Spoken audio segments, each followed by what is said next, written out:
you look at the buying power of the dollar significantly gone down, and gold is, you look at whichever metric you want to use, housing, historically, gold is a way to preserve your wealth. Will it be volatile? Of course, it's like you said, the spot market will go up and down. China will make a move, or Japan, or but yet, if you take all the sovereign wealth funds and the pension funds, less than 0.2% of the global assets own gold. Less than 0.2%. Hello. Robert Kiyosaki, Rich Dad Radio Show. Good news and bad news about money. And gold is going through the roof. And Bitcoin is going through the roof. And the toilet paper is coming down. So we have a very interesting show today. It's about gold and silver and precious metals. But I'll give you a little bit of my history. This here is my little gunship, which I flew in Vietnam. Wait, where is it? There it is. And in 1971, Nixon took the dollar off the gold standard, August 15th. And I didn't know what that meant. What does it mean? August 15th, 1971, during Bonanza, the TV show Bonanza, Nixon comes on and says, we're taking the dollar off the gold standard. And I had no idea what that meant. So I was flying off a carrier in Vietnam, my gunship here. And my crew chief and I decided, well, let's go buy some gold. Because gold was $35 an ounce. And as soon as he announced it started to move to 50. So we read the map. We're on a carrier off the coast of Vietnam. And we're reading a map. And it says, gold mine, cross, pick and shovel and AU. I said, oh, that's good. And my co-pilot says, you stupid son of a, Marines aren't the brightest guys. He says, the North Vietnamese army just ran over that place.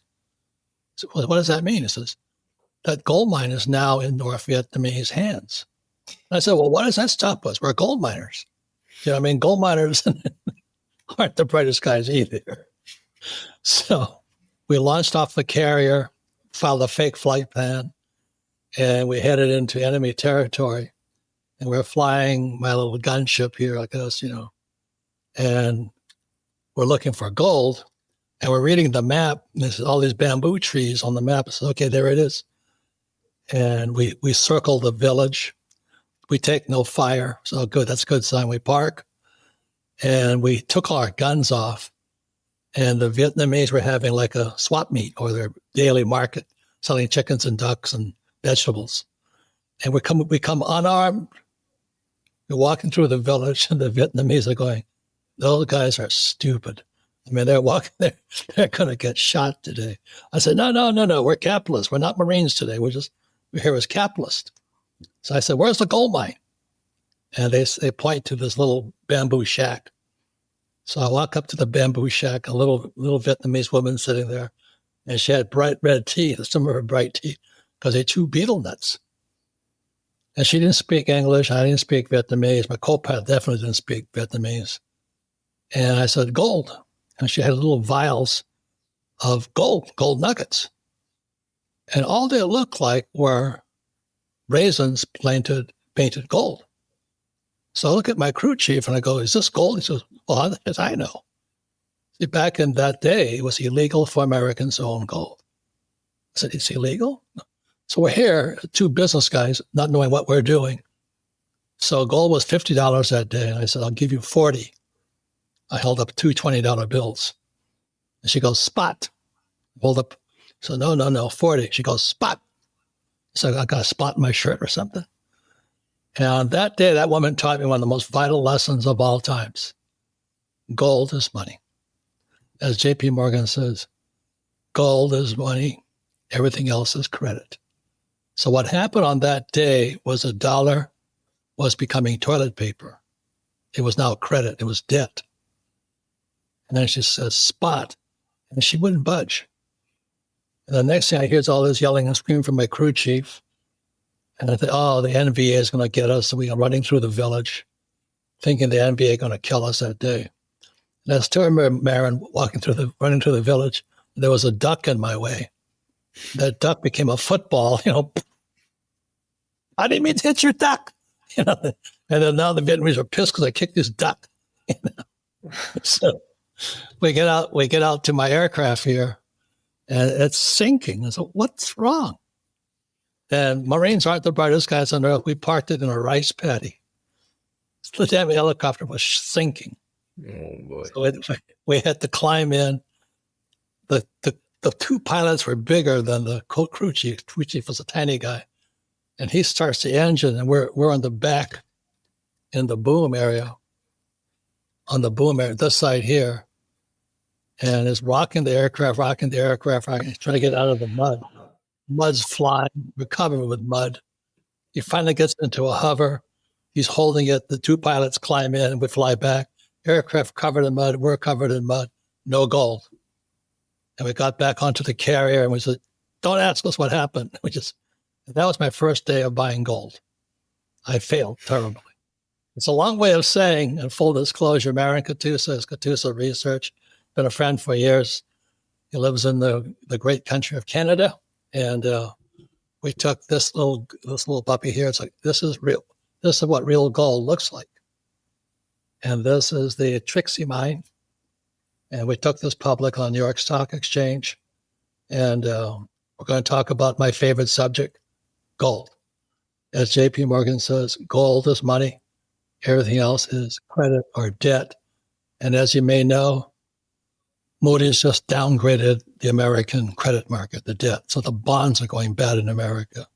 So what's happening all over the world, the Chinese and Japanese, anybody who has our bonds, are dumping our bonds and buying gold. So gold is going up. So with that introduction, Marin, welcome to the Rich Dad Show. And I'm glad you're a partner and you know more about gold than I did, and that you should have a little Vietnamese woman as your partner. She knew a lot about gold. Well, it's easier to buy gold today for you, at least. That's the benefit. But it is interesting, one thing that even though the gold market, if you recall, when we went to the New York Stock Exchange, gold was about $2,000 an ounce. Today, it's about $3,300 US per ounce. But in every currency in the world, gold is in a bull market. It's not just in US dollars. It's relative in every single currency. So that's something to keep in mind also. But it's harder than ever to permit a mine, Robert. CapEx costs, like the cost to build these mines, are higher than ever. But also the environmentalists don't want them. Totally. So you look at the time to permit and the time to build is longer than ever before. The cost to build per ounce of gold production is higher than ever before. Permitting, not just the environmental, but the community, the indigenous, depending where you are, and more importantly, the geopolitics. And mining is tough regardless of the other risks. So the key to the game is to de-risk it. And I have a very simple, you stick with the best people in the world, in the safest jurisdictions in the world. Grade is king. Metallurgy, the ability to take that gold out of the rock, is queen. And you look at some of the greatest mines in the world, they're right there in America. You look at Trixie, the rock that you're holding there. That's some of the highest grade gold production in the history of the world. In South Dakota, you look at Dakota Gold, Homestake, over 40 million ounces of gold. Empires were built from that, like the Hearst family empire.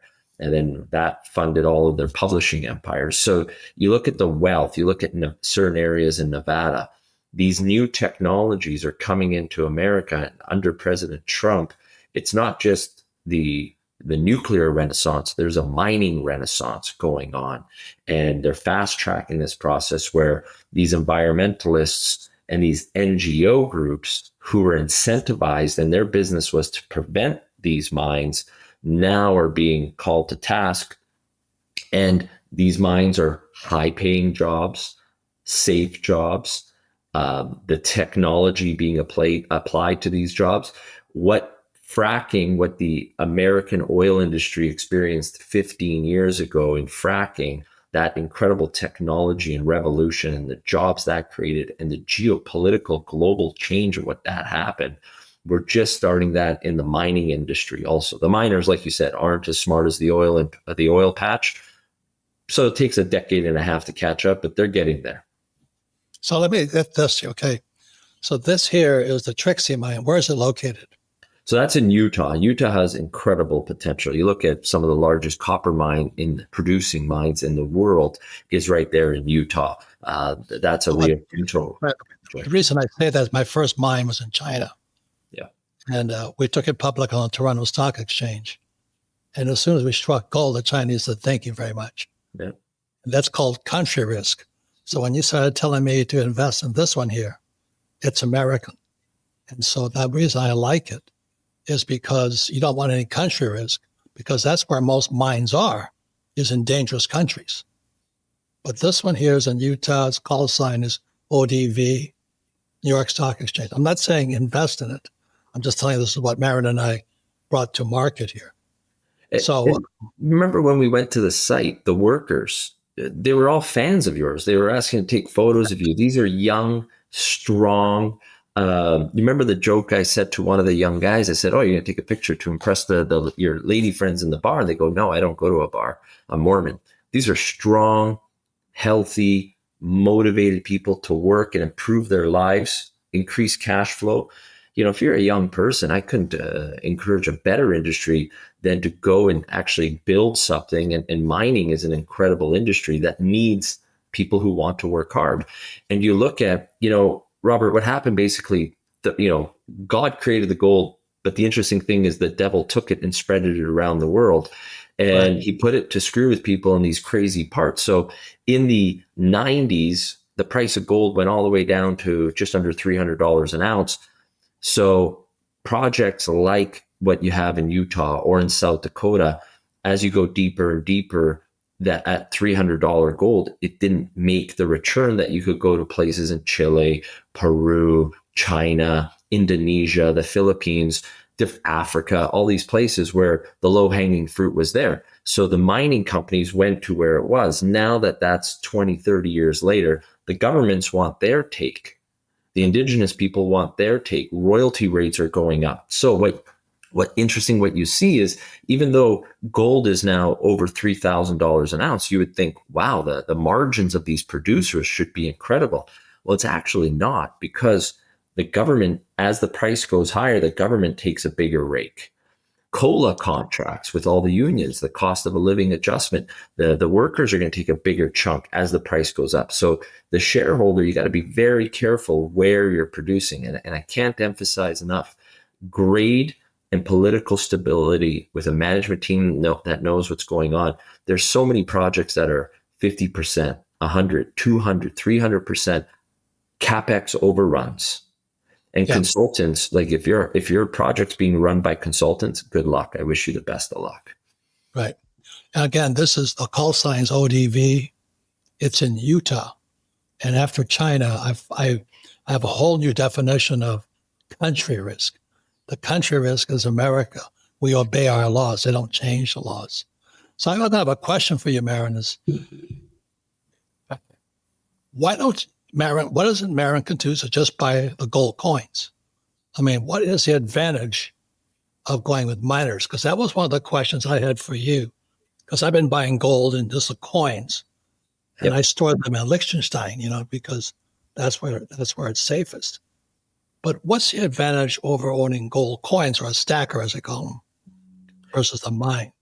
So I think in a portfolio, you want a bit of everything, number one, to really throw it out there.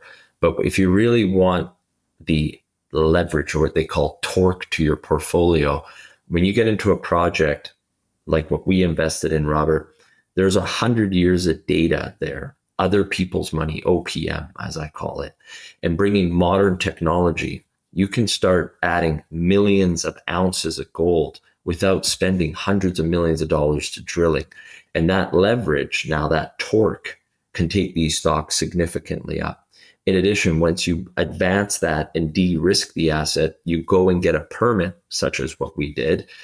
That now de-risks it to get into production, and then your leverage ratio really skyrockets. So in my newsletter, when we first started this one that we started earlier, if you look at Artemis Gold, which was in our newsletter, it started at $1. And as you go, and remember, this company took over an existing asset, brought new technology, got the permits. It went from $1 to over $20. That you can't get with stacking. Now, stacking is important, And nor should anyone put 100% of their portfolio for their mining exposure just into, exploration risk. Understand your risk. These are all very risky projects. Just recently, a friend of mine and a great mining legend, Robert Friedland, his underground mine had rock stability issues, and they've been so successful. And that's how hard mining is. They have to shut the mine down to reassess the geotechnical risks. So that's a good reminder to everyone that mining is tough. So never have all your eggs in one basket. But if you really want exposure and leverage, understanding your risk, you can decrease your risk and increase your odds of success with the right management teams, with the right projects. And as you get towards that production cycle, the next Artemis Gold is where I think these are in our portfolio. And Artemis in our newsletter went from $1, stayed to $4, consolidates $6, consolidates 12, and now it's over $20 a share. That's why you want to invest. And exploration is so expensive. You're looking at certain parts of the world. It's about $1,000 a meter, or call it $300 a foot to drill diamond core. That's how expensive it is. So I've always been in the camp of, I married a geologist. I tried to, I'm more of a de-risker. I like to go to, my biggest successes have been on old mines with old data, digitalize that, bring modern technology to advance the asset and get the big upside. Okay. So when we come back, when I talk to Marin again, generally what happens is gold stackers move first, then come the mines. And then people are right. I was with Rick Rule out in Orlando, and Rick was talking about the different mines coming online now and all that. That's a very different business than stacking gold coins. But the money is made in the mine now that it's starting to move. So we come back again. We make no recommendations. Government, do your own research. This here's a mine. I learned the hard way about China and country risk. The call sign's ODV, and it's in Utah. And I trust the Utah government more than I trust the Chinese government. So we come back, we're going with Marin Katusa, and we're going more about why gold and mining is the industry or the investment of today. We'll be right back.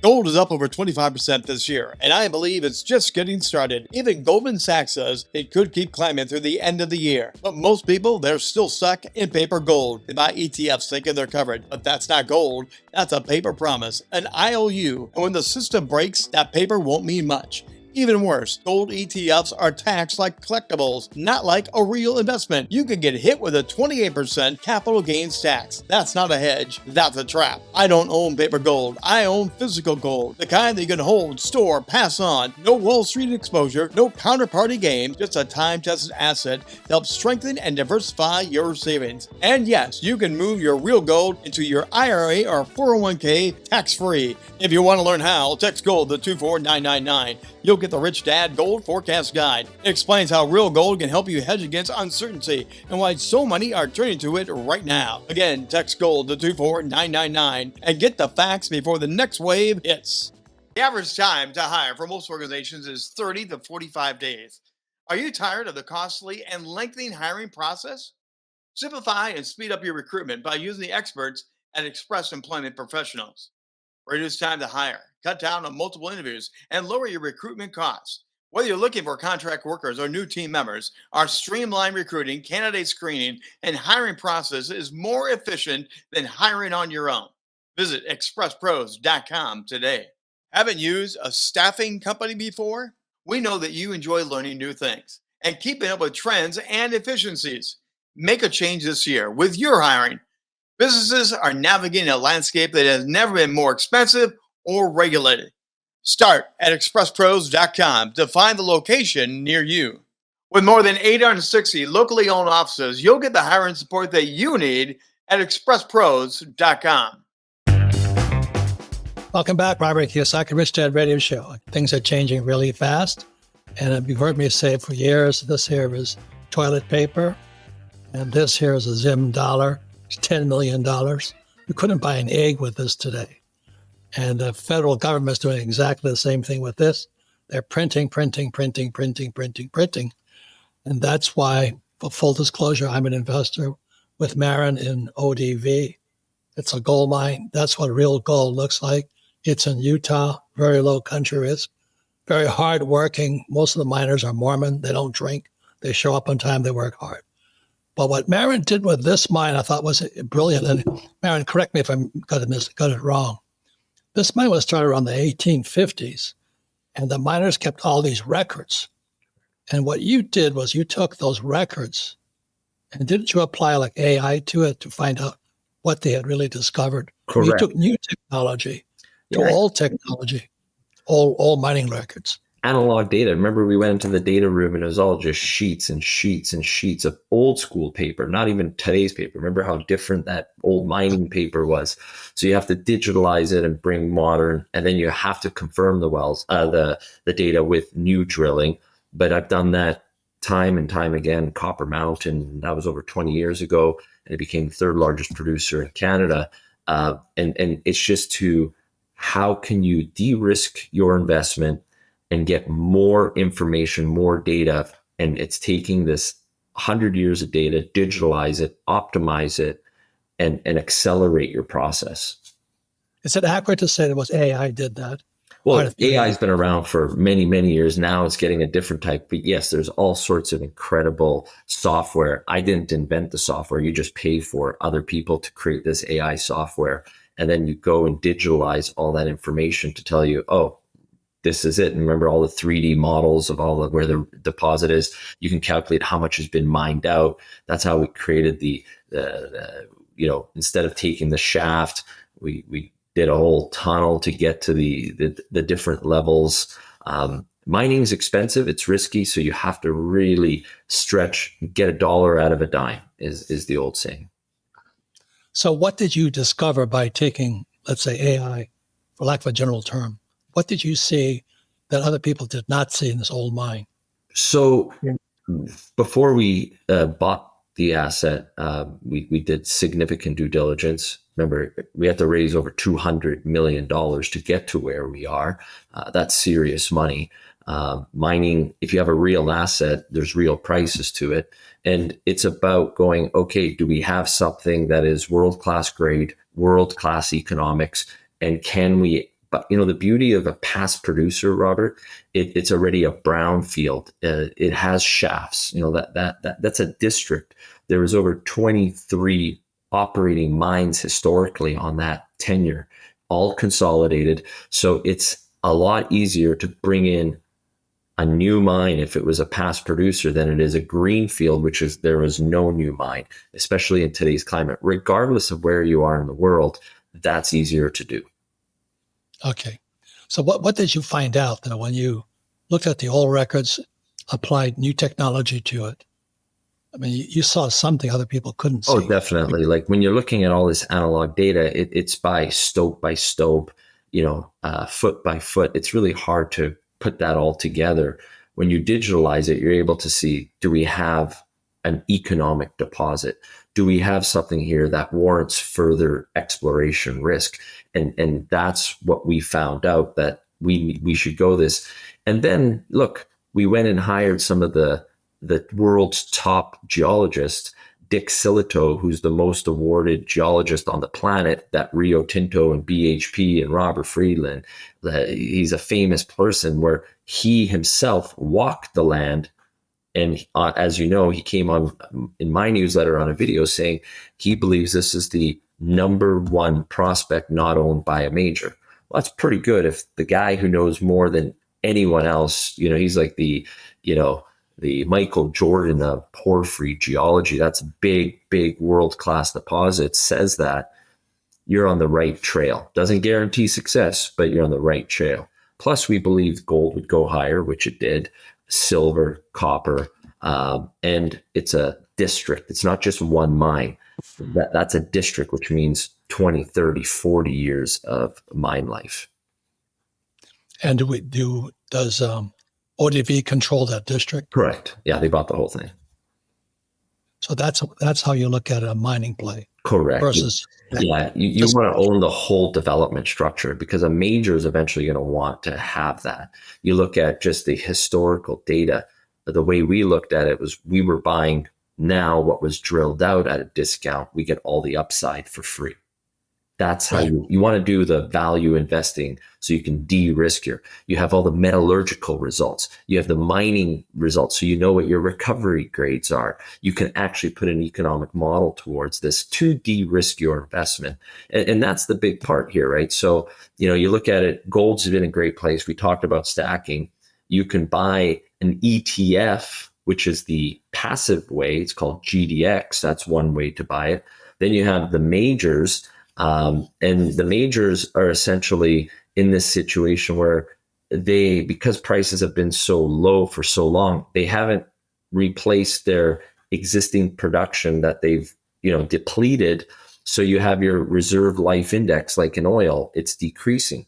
And because it's Right. been so hard to attract capital, there's been so little exploration going in the industry that there hasn't been big discoveries that the majors are going to replace the production that they produce, the gold that they produce. So it's an interesting time in the market where you're looking at it going, we're at over $3,000 gold. You mentioned Rick Rule. He was a partner of mine for over 10 years. He's a very close personal friend. And there's so few of us in the industry that have been around for 20 years that everyone's been going to Tesla and Apple and, the Silicon Valley successes, that mining was kind of this like whatever industry. But, without mining, you can't really build anything. And interestingly enough, if you see what's going on in Africa, you look at increases in labor strikes at mines in South America.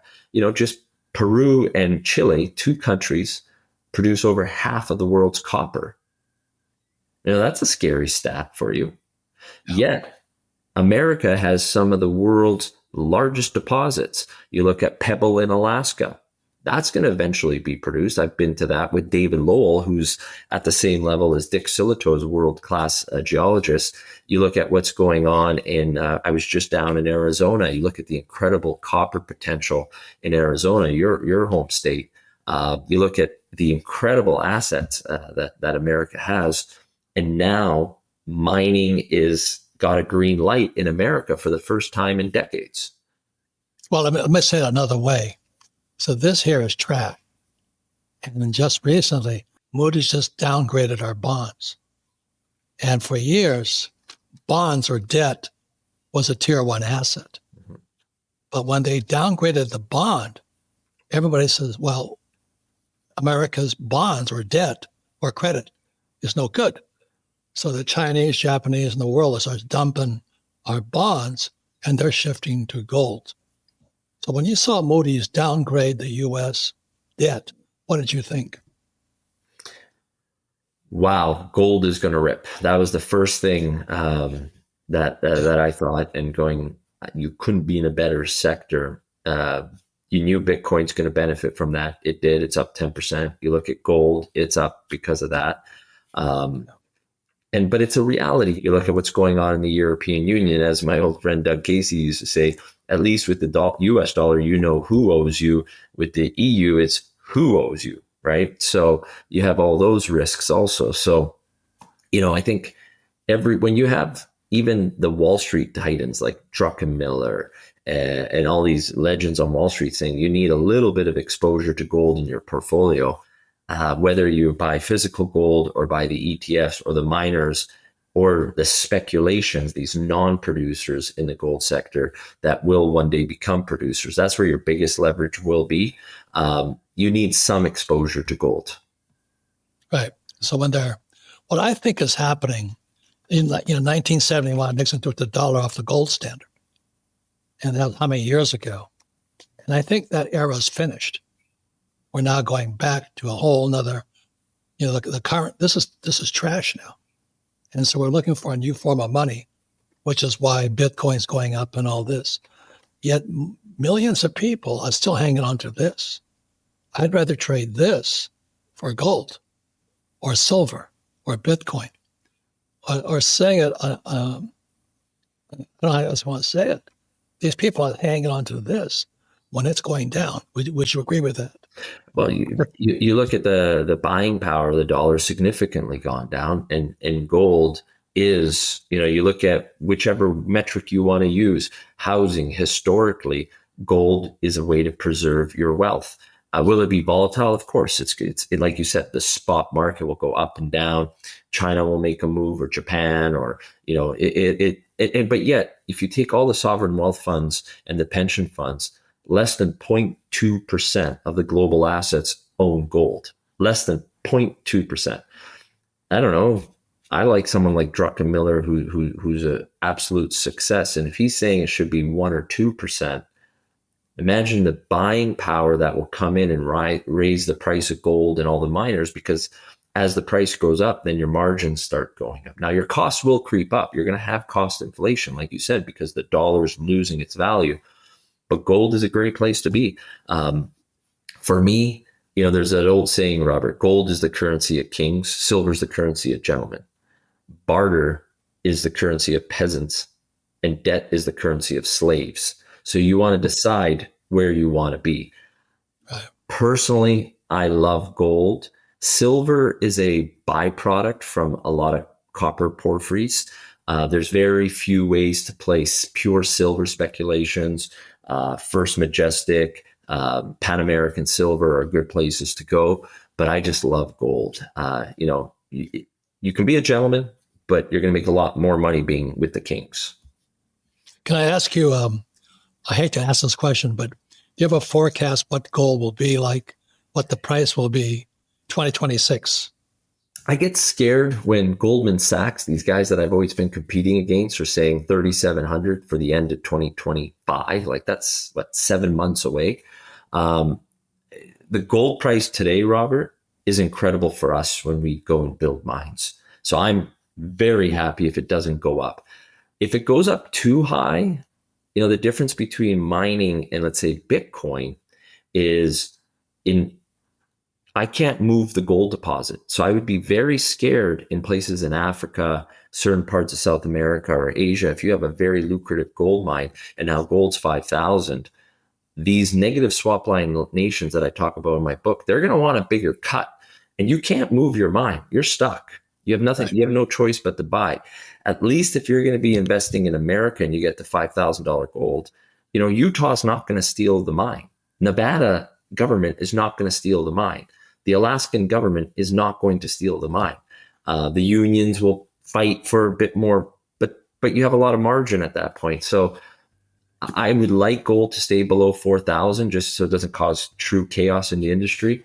But 3,500 to 4,000, you could not. It truly is a gold rush for the balance sheets of these companies. Well, Marin, thank you. I'm honored to be a partner. And again, a full disclosure, we make no recommendations. We're just saying what we do. So I'm honored to be part of your project there. And thank you for contributing your knowledge to the Rich Dad fans about gold. That's so my pleasure. And we come back, we're right back with a final word from Rich Dad. Thank you.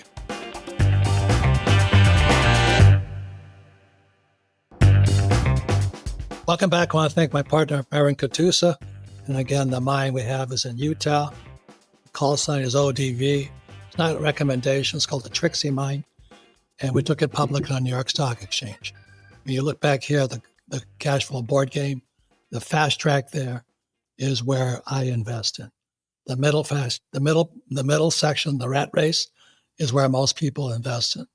And the middle track is for people who invest in stocks, bonds, and mutual funds. What these financial planners will tell you, bonds are safe. That is the biggest lie ever told. They call it 60-40, 60% equities, 40% bonds. That's the rat race behind my head here. That's what they invest in. There's no such thing as a safe investment. So anyway, the reason I'm on the fast track out there is I'd rather own the gold mine than buy a U.S. bond. And so the reason, Rich Dad, again, we're only for educational purposes only. We make no recommendations. But when Moody's, and this is going to 2025 in May, Moody's downgraded this year. That means the U.S. dollar is now trash. That makes this here, which is real gold, that's what real gold looks like, more valuable. This isn't going up.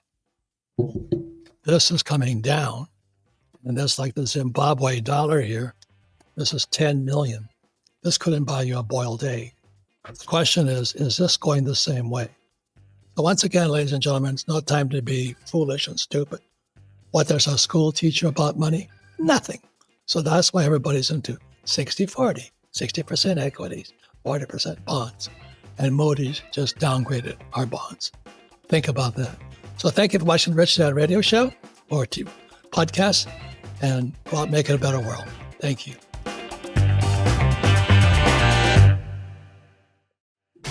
This podcast is a presentation of Rich Dad Media Network.